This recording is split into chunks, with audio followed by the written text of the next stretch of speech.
Tonight, you might sit down to eat a bowl of spicy noodles. You will feel the sweat forming on your forehead and the sharp, undeniable burn spreading across the tip of your tongue. You endure this pain because you think it simply tastes good. But you are entirely wrong. You think you are enjoying a meal, but 99.9% of people have no idea what is actually happening. You have not just casually seasoned your food, you have just activated a brutal ancient biological switch built strictly for human survival. Let us travel backward.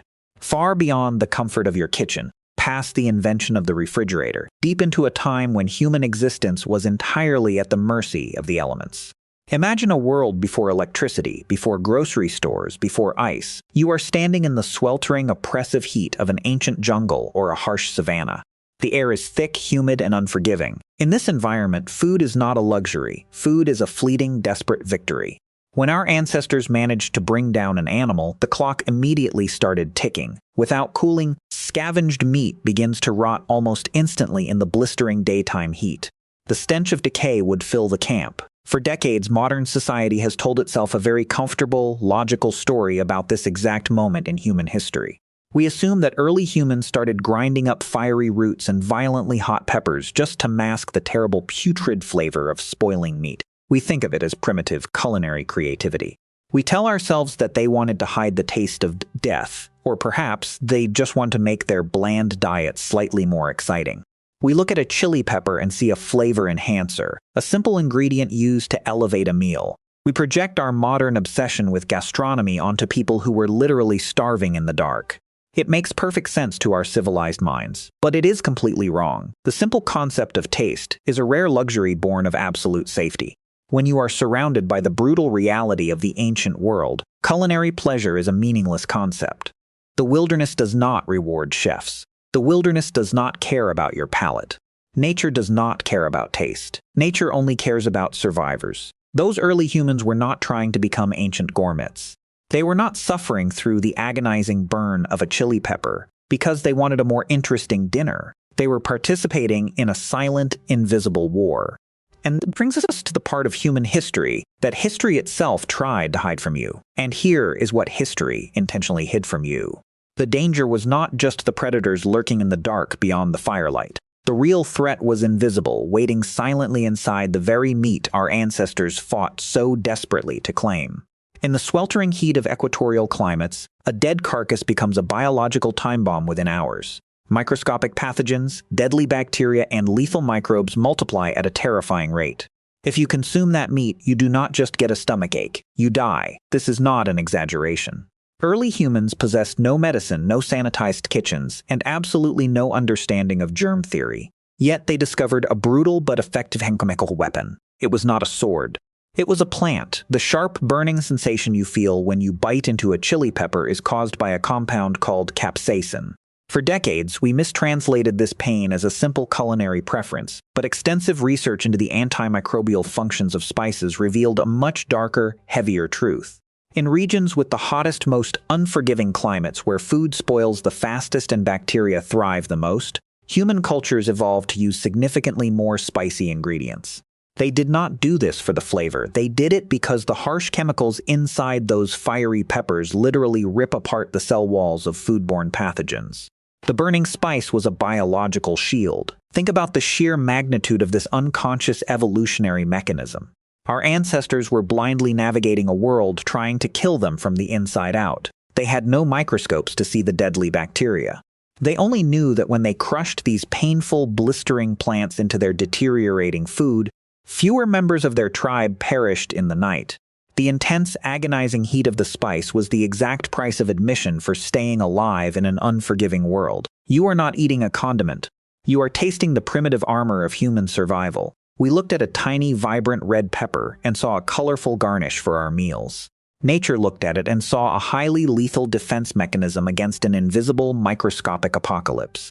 It was a calculated, desperate choice between enduring immense physical pain on the tongue and avoiding absolute death in the stomach. And it worked beautifully. We survived. But there is something even more terrifying than the instinct for pure biological survival at play here. But there is something even stranger than survival. If the fiery heat of a chili pepper is a chemical weapon designed to inflict agonizing distress, then why do we actually crave it? Why do we actively seek out the very sensation that was engineered by nature to repel us?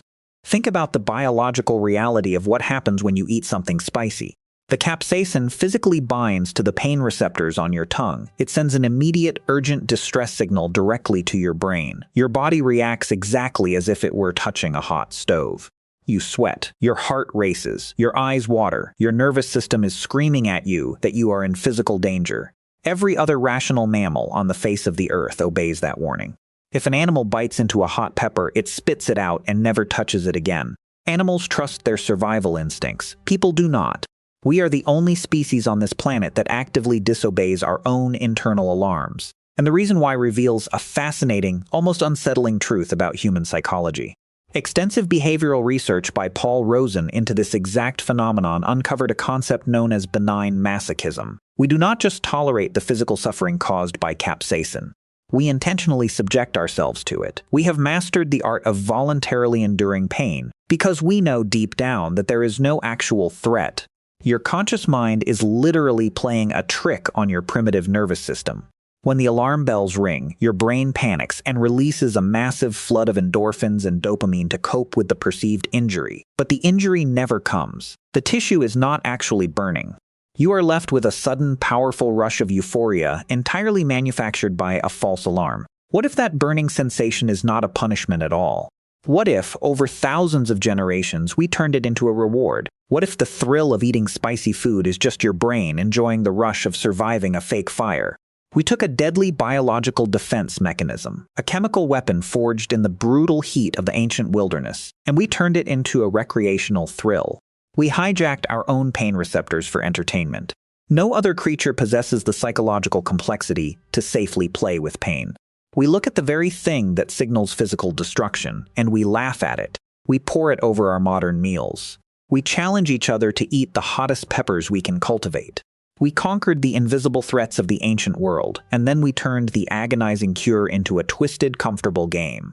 The deadly danger became joy.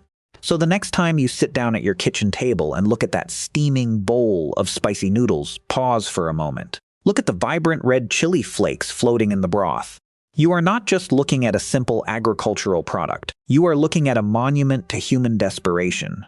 We have built a modern world so safe, so comfortable, and so heavily refrigerated that we completely forgot the brutal war our ancestors had to fight just to see another sunrise. We conquered the invisible microscopic pathogens that once slaughtered us in the sweltering heat of the jungle. We eradicated the rot, we sanitized our kitchens, and we replaced the terrifying putrid darkness with glowing screens and humming refrigerators. We won the war against foodborne death. But we kept the weapon. We took the very chemical armor that kept our bloodlines alive, stripped it of its original purpose, and neatly packaged it into tiny glass bottles to sit quietly on our massive supermarket shelves. We transformed the agonizing, blisteringly painful cure for invisible microbial destruction into a highly comfortable Friday night dinner challenge. It is the ultimate psychological flex of the human species. We tamed the most vicious biological deterrent available and turned it strictly into our own personal entertainment. You sit there, sweating profusely and crying, triggering the exact same chemical alarms that once signaled a terrifying encounter with imminent mortality, but now you only do it to feel alive. You do it for fun. The original mortal danger is entirely gone, but the lingering ghost of that ancient primitive instinct remains deeply wired into your modern nervous system, masquerading perfectly as a simple culinary preference. We are chewing on the fear of our ancestors, calling it a spice, and having absolutely no idea that we are swallowing the history of survival.